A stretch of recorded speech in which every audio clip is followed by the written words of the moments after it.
Alors, comme on peut le voir dans ce graphique, étant donné donc, que les équipements publics sont complexes et coûteux à réaliser et à exploiter, ils sont généralement donc l'objet de montage contractuel tripartite.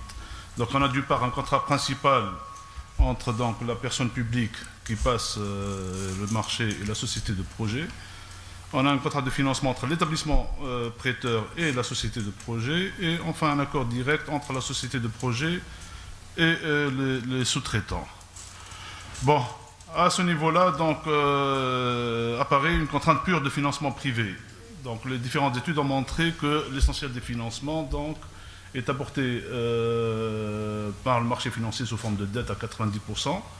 Les sponsors ne contribuent qu'à concurrence d'à peu près 10%. Donc ici, ce qu'on peut dire, c'est qu'en dehors des financements apportés donc, par les banques multilatérales de développement, un financement privé de projets de long terme nécessite donc également un marché secondaire de titres à maturité longue, donc un marché qui soit à la fois développé et liquide.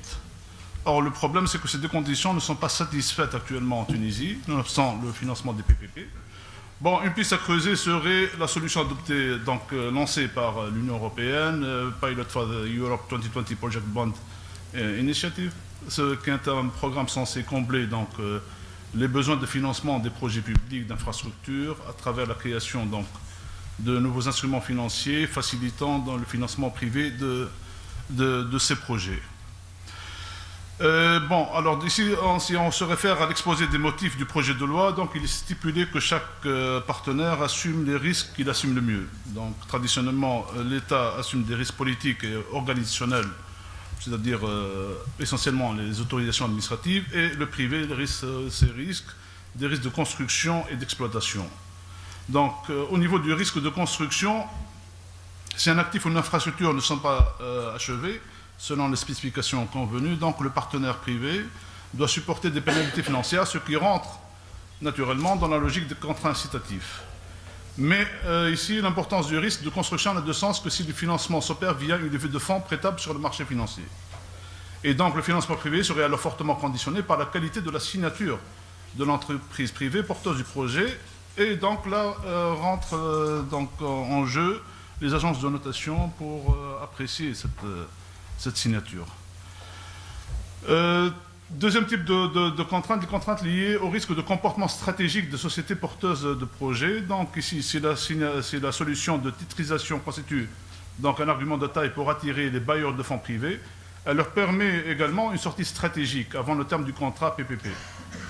Donc le problème ici qui se pose, c'est que les conséquences seront reportées sur d'autres investisseurs privés qui risquent de supporter à leur dépens la lourde charge de la phase donc, de maintenance du projet. Troisième type de contrainte, des contraintes liées au risque de renégociation du contrat. Donc le risque lié à la renégociation des contrats est un risque classique, donc inhérent à l'impossibilité de prévoir tous les états futurs de la nature. Et dans ce cadre, les contrats avec possibilité de renégociation réduisent l'efficacité du contrat donc, global initial, ceci pour deux raisons.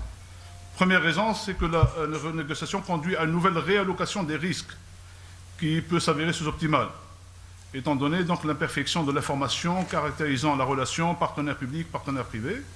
Et deuxième raison, ce sont les comportements opportunistes.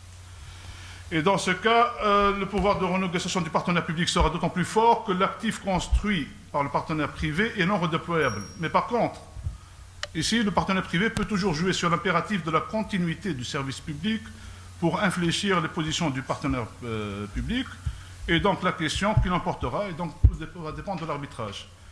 Et on peut se poser la question si l'arbitrage sera neutre par rapport au partenaire public. Maintenant, si on s'intéresse aux contraintes imposées par les dispositions prévues dans le projet de loi. Alors la lecture globale du projet de loi fait apparaître, donc a priori, un déséquilibre flagrant en faveur de l'autorité publique. Mais là, on va s'intéresser, étant donné le manque de temps, on va s'intéresser à seulement quelques articles pour relever donc, ces contraintes qui peuvent apparaître en cours de route. Si on s'intéresse aux articles 6 et 7, donc la définition de la simplicité ou de la complexité de la commande publique affecte la procédure de mise en concurrence. Dans ce cas, comment décider qu'une commande complexe soit satisfaite par un seul soumissionnaire? Et une autre question qui se pose, qui va définir la complexité du projet? Et comment définir cette complexité?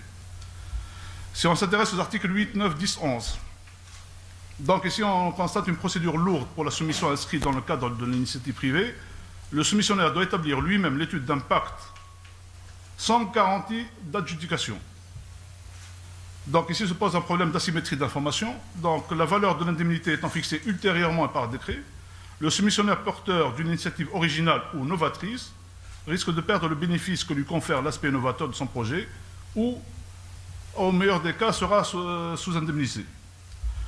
Si on s'intéresse à l'article 31, je vais presque finir, en cas de modification des termes de contrat suite à une modification des besoins de la personne publique, donc l'article 31 prévoit une compensation pour le partenaire privé.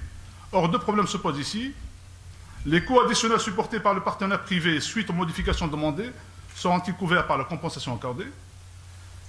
Et deuxièmement, si le partenaire privé n'est pas en mesure de répondre favorablement en termes de coûts et de délais d'exécution aux modifications demandées, que peut-il encourir? Donc ça, ce n'est pas très clair dans l'article.